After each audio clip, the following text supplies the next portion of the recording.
Boleh saya tanya lebih dalam sedikit? Boleh. Oke. Kenapa itu penting buat seorang Kang Dede Yusuf? Dikorek di podcast pribadi ini. Saya tuh nggak setuju sertifikasi guru. Oke. Kenapa, Mas?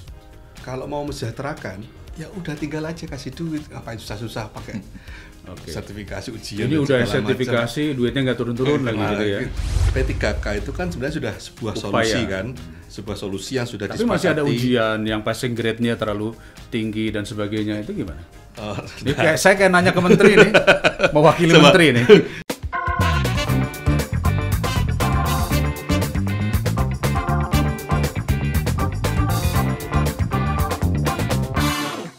Saya sih mulai membayangkan, tetapi saya masih belum mengerti makna coaching yang tadi Mas Ari sampaikan. Nah, sekarang ada yang saya coaching mau ke sebentar. Oh, oke. 5 menit ya. Kita buktikan. 5 menit. Oke, ya. siap. 3 menit. Siap. Kang Dede apa kabar?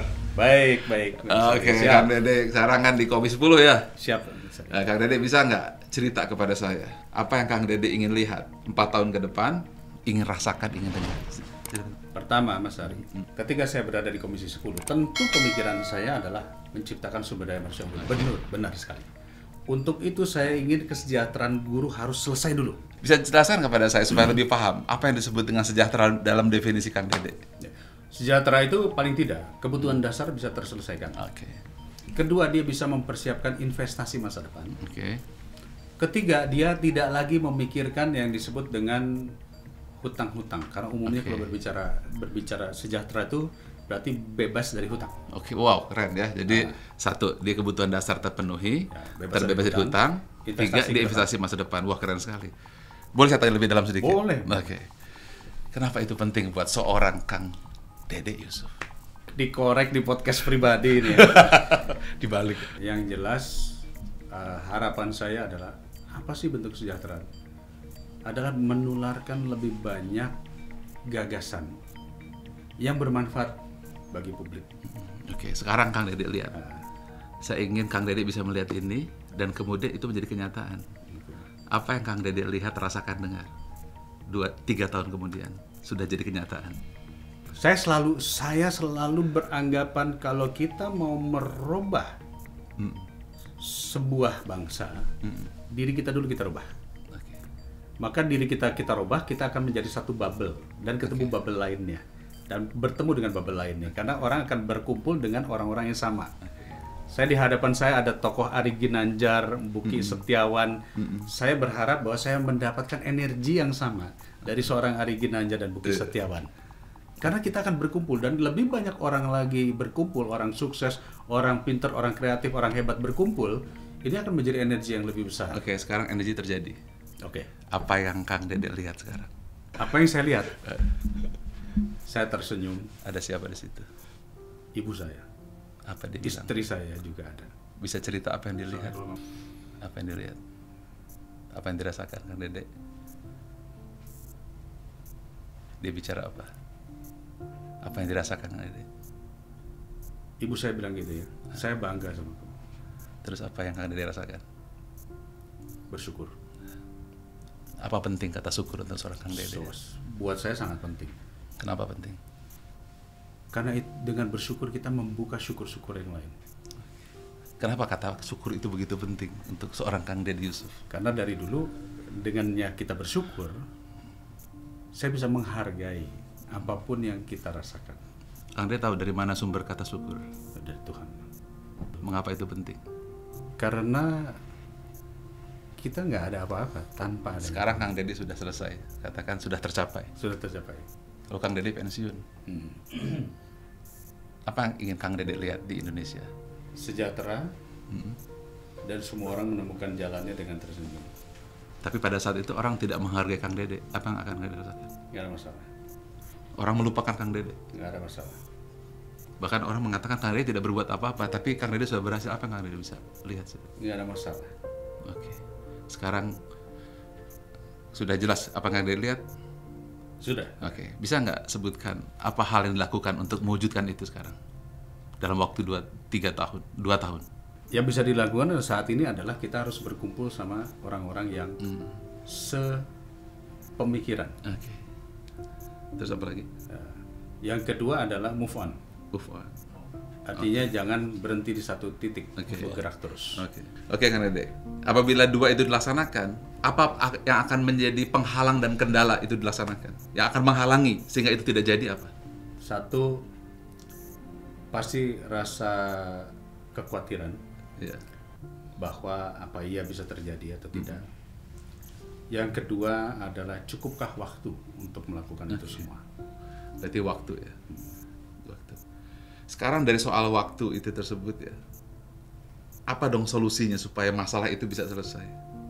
Kalau prinsip saya ya, waktu itu bukan milik kita. Karena waktu itu kan milik Tuhan. Dia berjalan pada constraint-nya sendiri. Yang merupakan milik kita itu adalah satu itikat kita, niat kita, dan upaya kita untuk bergerak terus ke arah sana. Keren. Karena sekali lagi, usia ini pasti akan datang. Kita akan masuk pada masa pensiun, kita akan masuk pada masa tubuh kita yang mungkin kurang bisa, atau mungkin juga masuk kepada masa jabatan, bisa saja. Masa jabatan selesai. Dari 1 sampai skala 10. Yang sudah Kang Dede jalankan di angka berapa? Baru 3. Nah, sekarang support apa yang Kang Dede perlukan supaya jadi 10? Tentu untuk supaya jadi 10, pertama saya harus mendapatkan support lebih banyak teman yang sepakat, lebih banyak teman yang setuju, ya kan? Yang kedua tentunya adalah membuang semua keraguan-raguan. Dan saya ingin melihat visi tadi. Kang Dede kan akan ketemu ibu mengatakan I'm proud of you. Terus ketemu istri dan bilang saya bangga. Saya ingin Kang Dede melihat itu sekali lagi. Dan kemudian Kang Dede akan melakukan hal tersebut dan akan dijalankan itu. Dan Kang Dede tadi saya salut, tidak peduli orang mengatakan Kang Dede itu berhasil atau tidak, karena visinya adalah lahirnya Indonesia baru, Indonesia yang tadi dikatakan. Kang Dede, saya kira itu. Mungkin Kang Dede ingin menyampaikan kesimpulan dari pertemuan kita barusan. Iya. Kayak itu. Jadi saya barusan lihat saya bukan atasan Kang Dede, saya bukan, tapi saya sebagai seorang coach. Itu tadi sudah satu skripsi itu. Satu skripsi ya, satu SKS itu. Satu SKS itu. Pertama spiritualnya dapat, sampai wajah. Tadi wajah ibu muncul nggak? Muncul. Terus gemeter kayak gitu. Iya. Itu spiritual. Kemudian jadi spiritual itu dilambangkan dari apa yang terkasihi. Yang terkasih, gitu. Tapi ada lagi dalam apa lagi? Syukur. Ketika syukur itu sifat Tuhan sudah. Sifat Tuhan. Asakur. Iya. Berarti itu powernya. Kemudian dari spiritual, saya angkat tadi ke emosionalnya. Emosionalnya apa tadi? Kalau seandainya orang-orang tidak menghargai Kang Dede, tidak mengakui, nggak apa-apa. Apa artinya? Itu seorang taekwondo sejati itu kan, artinya orientasinya bukan lagi uang, bukan lagi penghargaan, tapi ini prinsip hidup saya. Nah, baru terakhir intelektual, itu baru numerasi yang terakhir itu. Yang mana tuh? Yang terakhir, 5 poin itu saya tanya. Oke, sekarang apa yang ingin objektif itu kan? Apa yang ingin dilakukan? Nanti akan saya buat seperti ide ada 3 poin itu kan? Oke, terus itu baru, terus kemudian baru tanya, opsinya apa saja? Saya lakukan ini Kang Dede jelaskan. Penghalangnya apa? Masalah waktu. Oke, kalau begitu penghalangnya apa selesaikan? Saya harus gini. Support apa perlu kayak ini?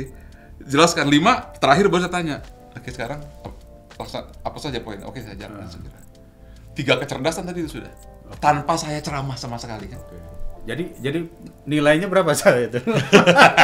Ya, spiritualnya dari skala 1 sampai 10 ya.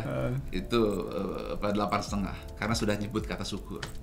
Orientasi 9. Tadi karena saya uji coba kalau seandainya tidak dihargai, tidak dihormati. Kang Dede bilang, nggak masalah. Berarti orientasinya sudah, kan orientasi ada 7 level itu tadi. Orientasi fisik itu duit. Orientasi kedua tantangan. Orientasi ketiga eksistensi.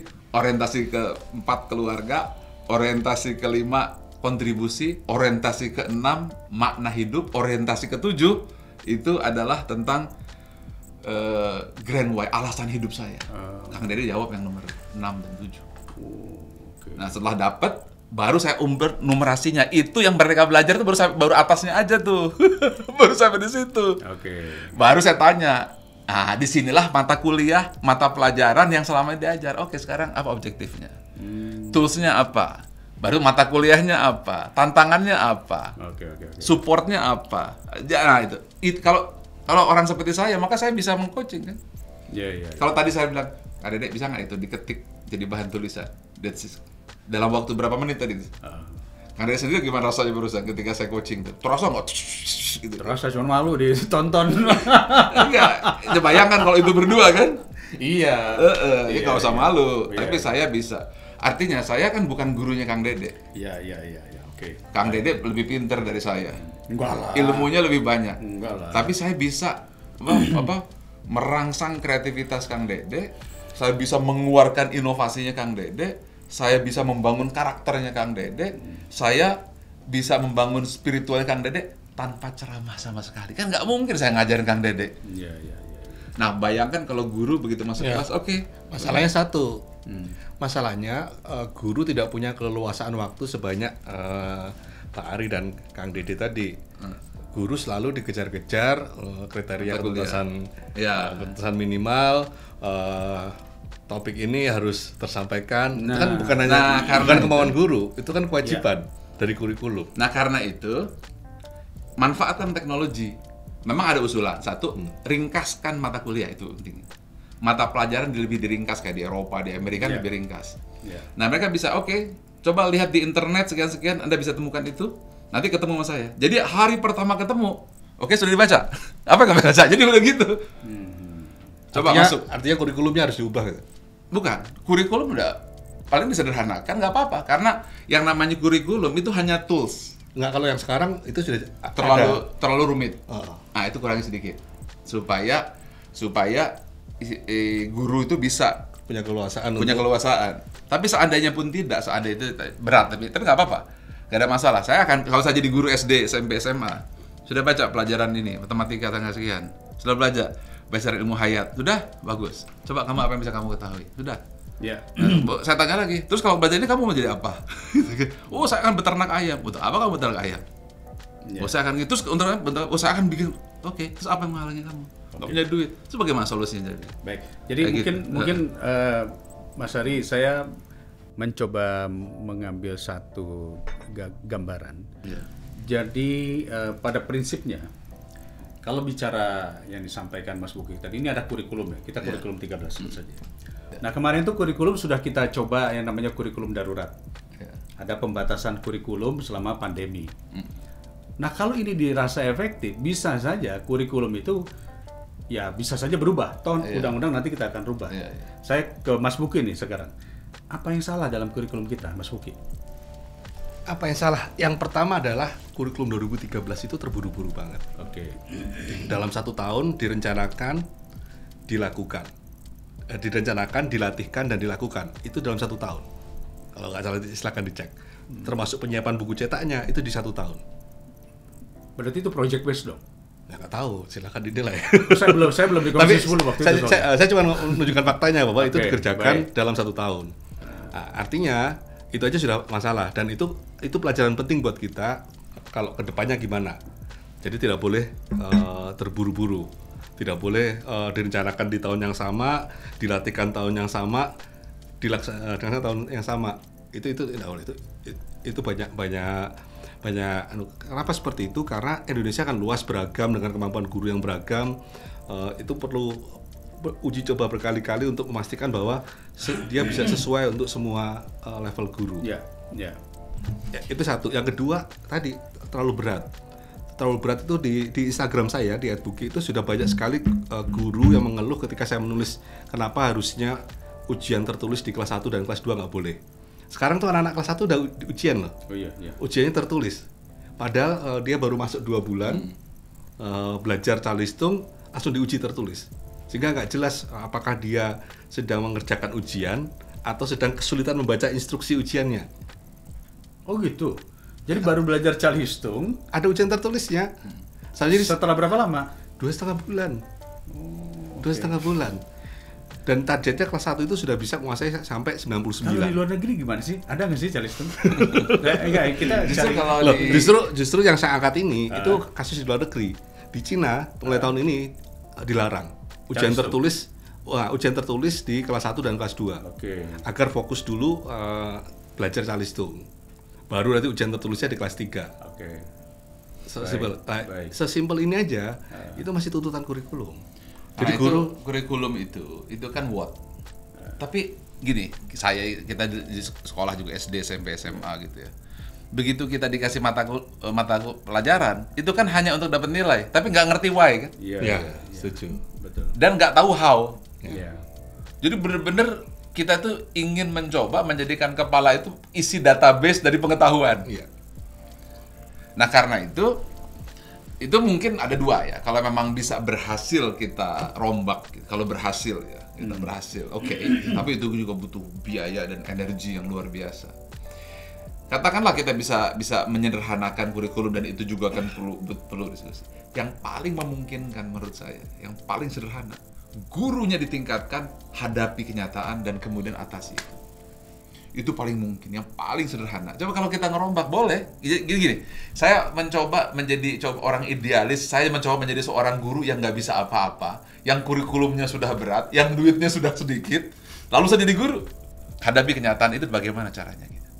Oke, berarti kembali ke mindset lagi. Iya, nah gurunya itu. Nah kemudian, mata kuliah yang sekarang ini ada, itu kan kehilangan ruhnya. Kehilangan ruhnya ada dua. Karena dia hanya intelektual yang diisi, tanpa ada kreativitas, tanpa ada meaning dan purpose. Akibatnya dua, bukunya sendiri seperti itu, kedua gurunya pun tidak ngerti apa yang mesti diajarkan. Sehingga hanya untuk dapat indeks prestasi, biologi so what untuk apa? Lah kalau kita ajarkan biologi kemudian ditanya untuk peternakan dihubungkan, jadi beda. Matematika diajarkan untuk jualan pisang goreng, jadi beda. Terus kemudian mata kuliah apa, atau mata pelajaran apa yang mesti dipakai, kreativitas, ditanya coaching, maka dia akan mengerti. Jadi hari ketika dia ketemu, dia akan belajar. Oke, mau Charleston, nah gitu kan. Tapi ketika dia Charleston, di kepala dia, saya akan jadi kontraktor gitu. Ketika Charleston, saya akan menjual gado-gado seluruh kota.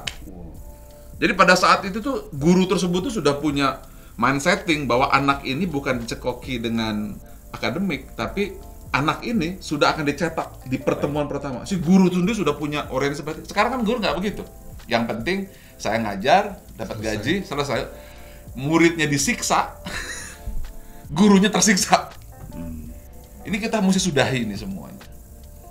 Saya ini sebagai masih SMA, saya nakal sekali. Saya di SMA, salah satu SMA di Jakarta, Salemba. Saya protes sama guru. Ngapain ilmu gini ditanya? Baca di buku halaman sekian. Begitu saya ke guru saya. Sampai saya dikasih nilai 4 gara-gara saya ngomong gitu. Pak, ini gak usah nanya, ada di buku situ. Buka aja halaman sekian, buat apa ditanya ke saya? Yang saya tahu bagaimana caranya. Nah, gurunya sendiri dikejar seperti itu.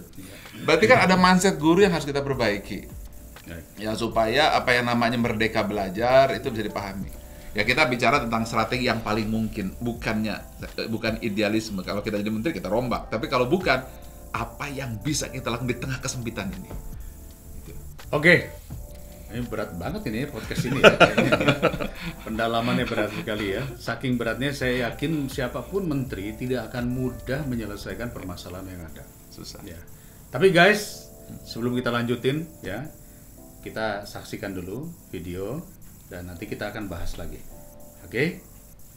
Di Pendidikan dan Kebudayaan, Nadiem Makarim mengatakan salah satu penyebab turunnya produktivitas adalah kualitas dan etos kerja sumber daya manusia yang tidak kompetitif. Anak-anak muda kita pada saat masuk dalam pekerjaan, kalau kita rekrut langsung dari sekolah atau mungkin baru 1 tahun dari sekolah, semuanya sama komplainnya. Boleh ya, saya tebak ya. Nggak bisa komunikasi yang baik. Skill-skill kolaborasinya kurang baik. Dia nggak tahu cara kerja kolaborasi. Kurang baik dari sisi disiplin diri. Datang tepat waktu, apa yang dia bilang dia follow up, apa yang dia janji dia kerjakan. Ketiga, nggak bisa berbuat keputusan secara mandiri. Semuanya harus serba disuruh. Nggak bisa mengambil keputusan dan melakukannya men-solve problem secara independen. Oke, jadi Mas Buki, benar nggak yang dibilang oleh Mas Nadiem tadi itu? Ya, itu persoalan lama di tenaga kerja kita sih, karena jadi kalau ditanya apa sih keahlian utama lulusan pendidikan Indonesia, itu ada karikaturnya. Oh, ya? Keahlian utamanya adalah mengerjakan ujian. Oke. Setiap minggu ada ujian, setiap itu ada ujian, tiap tahun ada ujian. Oke. Nah, tapi Kan namanya negeri ujian. Tapi bagaimana mengkomunikasikan apa yang dia pahami, bagaimana menerapkannya seperti yang disampaikan oleh Pak Ari juga, itu lemah memang. Jadi ya sejauh sampai ujian itu berhasil, nilainya bagus, selesai ujian udah lupa semua, lupa bagaimana pemahamannya, lupa bagaimana penerapannya dan segala macam. Berarti itu adalah kondisi angkatan kerja kita, ya, yang diciptakan dari hasil pendidikan, kan? Ya. Berarti ada yang salah dong dengan konsep pendidikan selama ini. Banget. Banget. Apa kira-kira? Ujian nasional. Kan sudah kita hapus kan? Barusan. Belum ada efeknya. Belum ada efeknya. Belum ada. Bahkan tahun ini pun masyarakat masih belajar untuk mengobati diri dari trauma ujian nasional. Maksudnya gimana tuh? Jadi kan kalau ujian nasional sudah 18 tahun. Iya. Jadi 18 tahun ujian nasional kita hadapin. Dan tiap tahun itu adalah ada pengalaman traumatis. Pengalaman tertekan, cemas, sampai mimpi buruk dan segala macam. Itu dan tiap tahun berulang. Bukan hanya ke murid, bukan hanya ke guru, tapi juga orang tua. Nah, ketika itu konsepnya diubah menjadi asesmen nasional, mereka meskipun udah tahu bahwa itu berbeda, tapi responnya masih sama. Masih dianggap ujian nasional. Masih cemas, masih tertekan, masih ketakutan, masih mimpi buruk, masih bimbel, masih drilling dan segala macam. Ya, bimbel masih merajalela tuh. Namanya bimbel asesmen nasional. Itu terjadi itu. Nah, itu masih belajar traumatik. Jadi kita masih belajar untuk melepaskan diri dari itu agar lebih fokus, tadi yang disampaikan oleh Pak Ari, fokus pada keterampilan-keterampilan yang esensial. Kira-kira yang tadi disampaikan Mas Ari Ginanjar mengenai sebetulnya guru tuh perlu sekali untuk melakukan metode coaching, memahami itu. Bisa nggak diterapkan di dalam pola pendidikan? Sangat mungkin. Ya dengan sejumlah catatan tadi, kemerdekaan dari administrasi. Ya. Dengan administrasi kan banyak banget. Terus tuntutan dari guru. Tapi kalau nggak ada administrasi ditangkap nanti. Biasanya begitu. Nanti LSM datang, media datang, BPK datang. Paham loh. Iya. Itu kan ketakutannya kepala sekolah kan gitu. Saya datang ke guru-guru ya pasti pembicara. Gini, Mas Ari berbicara dari sudut pandang yang sangat holistik sekali, luar biasa sekali. Mas Buki meninjau dari sudut pandang istilahnya teknisnya ya. Saya harus melihat dari sudut pandang guru nih. Guru yang dipikirkan pertama adalah takut diperiksa, takut salah. Dulu guru saya ingat banget ya, guru-guru pembimbing itu kalau murid ya dipukul pakai penggaris, ya kan, dikasih dispus. Sekarang kan diadukan ke polisi, ditangkap guru. Jadi ketakutan guru itu luar biasa. Belum dia mikirin gaji dia yang 300.000 mungkin datangnya per 3 bulan sekali, belum dia mikirin cicilan motor, nanti dikejar pinjol. Aduh, udah banyak banget ya. Gimana tuh, Mas Buki? Ya, makanya PR-nya yang juga kami kerjakan adalah menginisiasi komunitas guru belajar Nusantara, menemani organisasi guru yang lainnya juga untuk tadi menjadikan guru itu sebagai profesional. Karena beda ya, guru sebagai pegawai dengan guru sebagai profesi itu akan jauh sekali mentalitasnya, mindsetnya itu akan jauh sekali. Sebagai pegawai menjalankan perintah, patuh, tidak boleh melanggar dan segala macam. Kalau sebagai profesi kan adalah bagaimana punya kompetensi, bagaimana bisa memberikan layanan, seperti saya Pak Ari juga, layanannya tidak hanya terbatas kepada murid-muridnya, tapi juga kepada masyarakat luas. Nah, ini yang perlu dibangun, guru-guru profesional ini. Nah, dalam guru profesional ini salah satu yang harusnya bisa dipilih oleh guru adalah menjadi coaching, menjadi coach. Nah, itu aja bisa kalau guru profesional. Kalau mindsetnya adalah guru pegawai, guru pegawai hanya patuh, takutan, mau dikasih juga agak berat. Ini dulu yang harus melompat dari guru pegawai menjadi guru profesional. Baik. Oke, saya mulai menangkap maksudnya. Jadi kembali ke Mas Ari ya. Mas Ari, metode yang disampaikan Mas Ari itu kalau menurut saya very high learning, education. Jadi bukan high learning lagi, tapi very high learning education. Karena menemukan jati diri, esensinya itu. Menemukan jati diri, dia bisa meng-create dirinya sendiri menjadi apa yang dia inginkan. Ya kan? Dan itu ya tidak mudah. Menjadi seperti itu tidak mudah. saya nangkap sedikit saja dari pembicaraan kita berdua.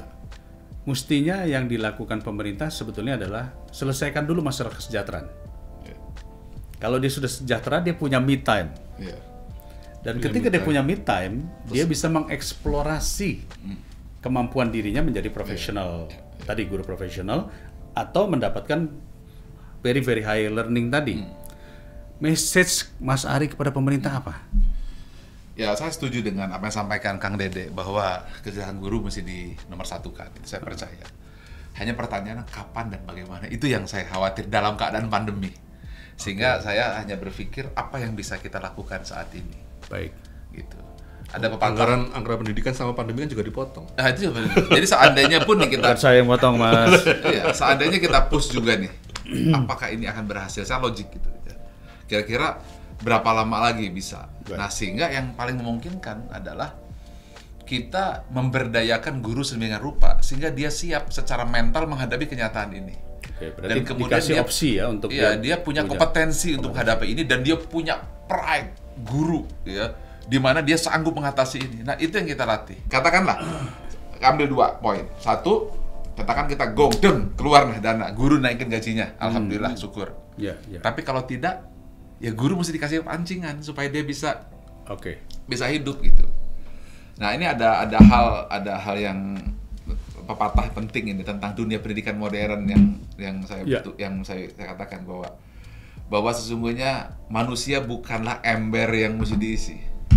Manusia api yang mesti dinyalakan. Ini saya agak spiritual. Manusia itu sudah sempurna Tuhan ciptakan. Di hatinya sudah ada solusi dan jawaban. Betul. Tetapi kita nganggap bahwa mereka itu kosong dan kita isi. Dia sudah penuh.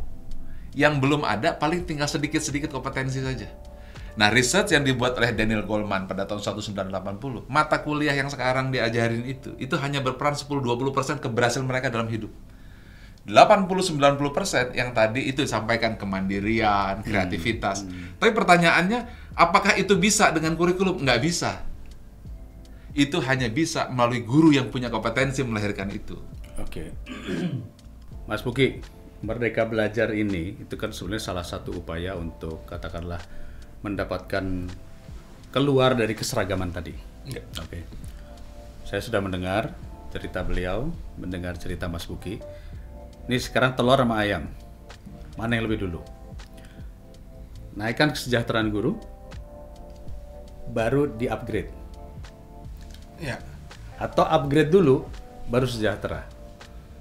Itu strategi yang sebenarnya tidak didikotomikan. Dua-duanya harusnya jawabannya iya. Bahkan sejak awal dulu ketika sertifikasi guru, saya sebenarnya nggak setuju. Saya tuh nggak setuju sertifikasi guru. Kenapa, Mas? Kalau mau mensejahterakan, ya udah tinggal aja kasih duit. Ngapain susah-susah pakai sertifikasi ujian. Ini udah sertifikasi, duitnya nggak turun-turun lagi gitu ya. Gitu. Setuju, akhirnya jadi harapan banyak ya. Iya, udah sejahterakan aja, naikkan aja, nggak perlu pakai skema macam-macam. Nah, cara naikinnya bagaimana? Terutama yang honorer. Nah, itu masa lalu ya sekarang ya. Nah, kalau sebenarnya kan P3K itu kan sebenarnya sudah sebuah solusi kan, sebuah solusi yang sudah disepakati. Tapi masih ada ujian yang passing grade-nya terlalu tinggi dan sebagainya, itu gimana? Nah, saya kayak nanya ke menteri nih, mewakili menteri nih. Sebuah solusi yang sudah disepakati oleh para pihak. Parlemen setuju, organisasi guru setuju, pemerintah setuju. Kenapa itu disetujui? Karena ini adalah solusi yang dengan resiko yang moderat. Dibandingkan kalau harus langsung PNS kan, ini moderat. Artinya kalau moderat berarti resikonya bisa dikelola. Risikonya lebih bisa dikelola daripada yang skema-skema yang tahun-tahun sebelumnya kalau harus jadi PNS. Ya, kalau saya ya udah diterima aja. Gak usah pakai passing grade. Soal passing grade kan itu memang ada aturannya di BKN. Ada aturannya tetap harus diikuti. Secara konsentrasi tetap harus diikutin. Tapi kan kita sudah ada komitmen 3 kali remedi dan segala macam.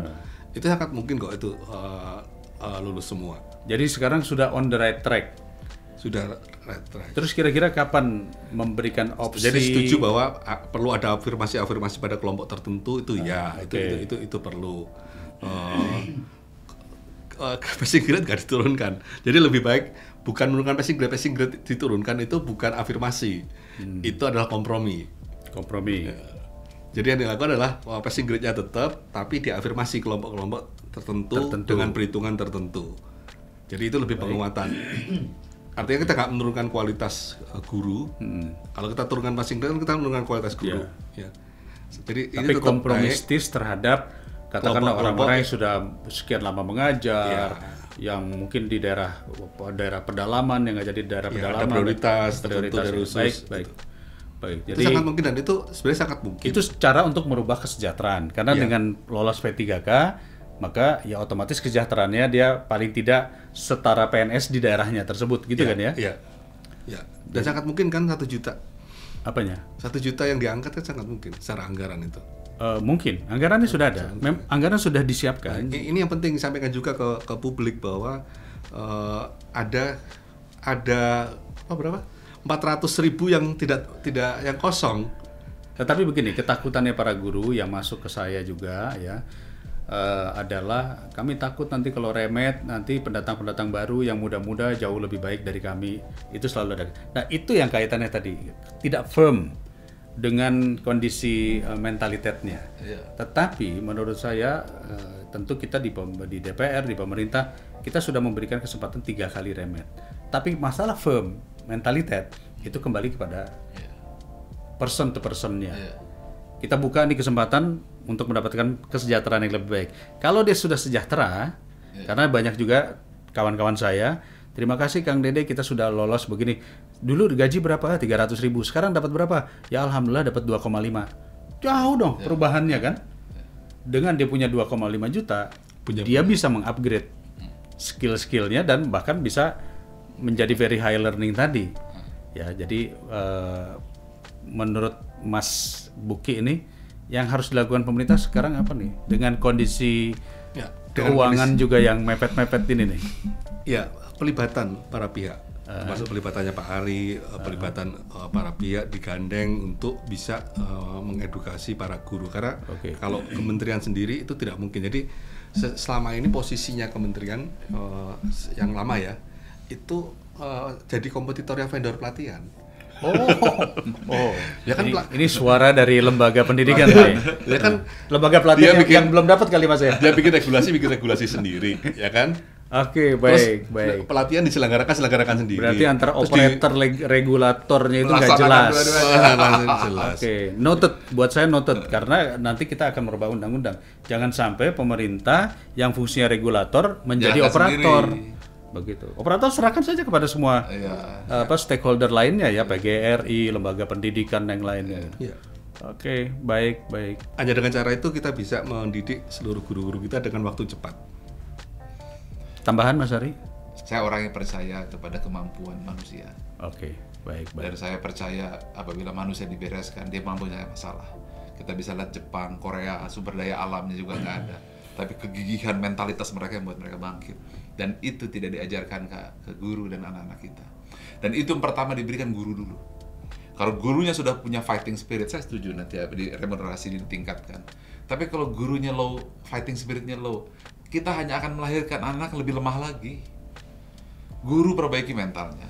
Dan saya siap lah kalau seandainya saya bisa tuh mau berapa ribu orang saya akan latih yang ilmu yang tadi itu katakanlah 100 orang saya kasihkan free of charge dari provinsi semua saya kumpulkan, saya latih 6 hari dan kemudian terjun ke masyarakat, taruh di setiap kabupaten satu, setiap kabupaten berarti ada berapa kabupaten di Indonesia nih? 450 sekian. Oke, 453 saya latih, saya nggak pungut biaya. Wih, luar biasa. Kalau memang diperlukan dan kemudian taruh di situ, asalkan dipakai oleh gubernur, dipakai oleh situ, saya latih dan kemudian atasi masalah gitu di situ, taruh di situ. Kemudian nanti kita lihat nanti dampak seperti apa. Syukur-syukur juga pada saat bersamaan remunerasi dia. Kalau saya ini orang yang katakanlah ya, mau ngerubah ini susah, apa bisa kita rubah diri sendiri. Jadi ketika semua nggak bisa dirubah, gaji nggak bisa dirubah, kurikulum nggak bisa dirubah, siapa? Guru yang harus jadi ujung tombak perubahan, jadi pahlawan untuk Indonesia. Tapi gurunya ini mindset nggak seperti itu, seperti mindset yang mengatakan saya datang jadi guru itu karena ingin dapat gaji, saya jadi guru, maaf ya guru saya. Ya, tapi ini bukan berarti saya tidak mendukung, saya mendukung apa yang Kang Buki sampaikan, Mas Buki sampaikan, tetap kita sejahterakan. Oke. Tapi seandainya tidak, terus bagaimana? Guru itu kan calling, guru itu panggilan. Gitu. Begitu hari menjadi guru, hari ketika hidup dibaktikan untuk negara. Hari ketika jadi guru, lupakan segalanya dan kita mengabdi. Tapi pemerintah jangan melupakan, gitu kan? Pemerintah jangan melupakan. Tapi dia harus jadi idealisme membangun bangsa. Dia harus jadi idealisme menjadi agen perubahan Indonesia. Dia harus bertekad memajukan Indonesia. Dan tekad itu adalah siapa saja yang mau bertekad, jadilah guru. Nah kemudian berikan dia kompetensi dan dia mengatakan, seandainya pun pemerintah tidak membayar, katakan, tepuk dadanya guru, katakan saya mampu hidup di jalan kayak gitu.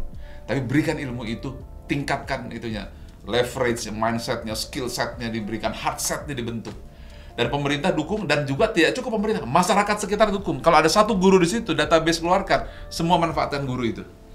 Dan kita tinggal tugas dari kita nih, kita mempertanggungjawabkan bahwa guru itu bisa berkontribusi mengatasi berbagai masalah di lingkungannya. Gitu, tinggal itu bisa dilatih gitu. Dan kita selama ini pelatihan itu membuat guru jadi pintar. Ya guru nggak mau jadi pintar, saya butuh duit kata guru.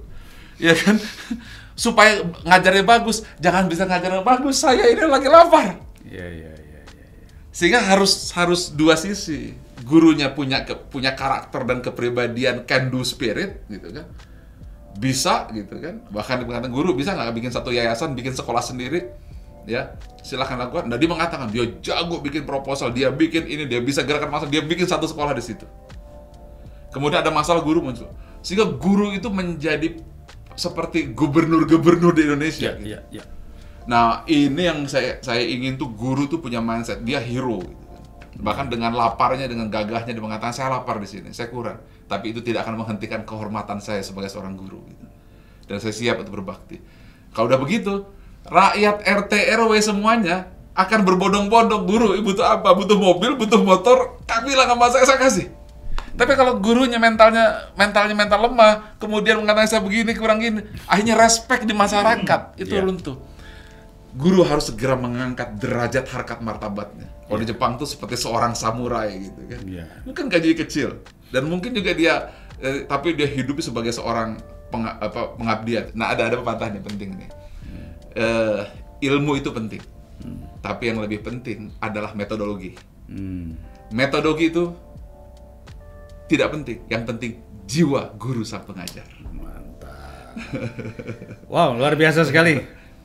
Mas Ari dan Mas Buki, saya pikir sangat dalam nih. Tapi yang jelas bahwa kita paham negara tidak akan berubah menuju generasi emas 2045 tanpa kita harus mengangkat guru.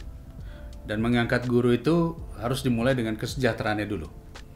Kalau sudah, maka step selanjutnya adalah bagaimana mengupgrade potensi dan menjadikan mereka pride, bangga, dan berharga di masyarakat.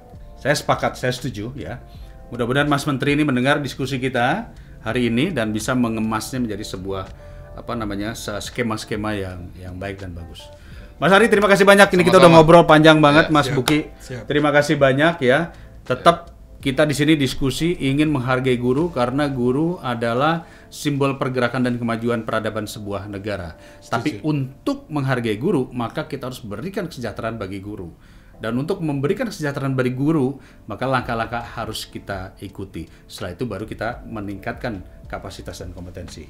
Terima kasih, mohon maaf jika ada hal-hal yang salah. Mas Buki juga ya. Sama maaf juga. Saya berharga sekali, saya di coaching ya. Dan nilai saya alhamdulillah ya lumayan lah. Itu lumayan hasil coachingnya. Apa nilainya ini B+ lah. B+ lah ya. Oke. Thank you, terima kasih dan jangan lupa like, subscribe ya. Jendela Kang Dede dan program kita adalah Move On. Kita akan hadirkan tokoh-tokoh yang inspiratif dan juga penuh dengan gagasan-gagasan. Terima kasih, sampai ketemu dan titip salam sehat untuk keluarga semua. See you. Assalamualaikum warahmatullahi wabarakatuh.